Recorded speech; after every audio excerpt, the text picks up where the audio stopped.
What's going on, family, and welcome back to Israel's Movie Reviews. And today we're going to be discussing Thor-Ragnarok, back from 2017.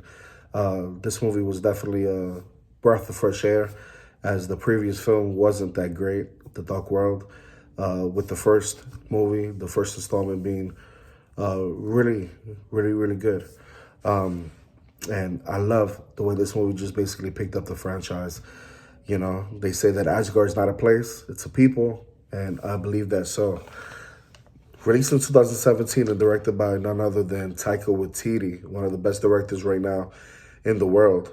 Thor Ragnarok, it covers the events in Asgard and the surrounding realms when Thor's older sister, Hela, played by Cate Blanchett, takes over Asgard while the god of thunder, Chris Hemsworth, is banished to a garbage planet run by the Grandmaster, played by Jeff Goldblum, who plays Jeff Goldblum, always plays himself in a movie, it seems like.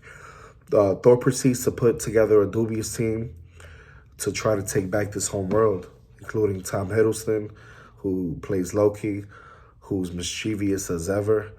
Mark Ruffalo is actually a great addition to this movie as Bruce Banner, aka the Hawk, and Tessa Thompson was a new addition as Valkyrie.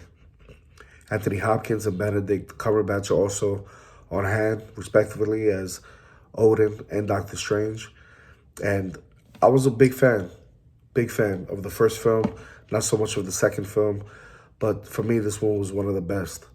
It has the most compelling plot, the most interesting guest stars and additions, and a little more humor to the proceedings, while keeping a nice balance between the amusing parts and the serious ones, and there are many. Some parts are even moving, like the executioner story arc played by Carl Urban, who I'm a huge fan of. If you've seen Judge Dredd, who's actually the star of that movie, and he's been in so many other films. While some are profound, like the revelation of, Odin's Asgard and how he obtained it. Much of the humor is laugh out loud fun. Let's start off with the characters, right? Cate Blanchett, she's utterly a badass. Like, she's hot as the villainous lead in this. And believe it or not, this is the best depiction of the Hawk on screen. He has more dialogue here than he did in his previous 4 appearances on the big screen combined. And that's including his own movie, The Avengers, Age of Ultron. In addition, the guest appearance by Doctor Strange is exceptional as well. I think this movie knocked it right out of the ballpark, and it comes in at about 2 hours and 10 minutes. And throughout this whole runtime, man, you have a ball. It relates very similar to the Guardians of the Galaxy in its comedic chops.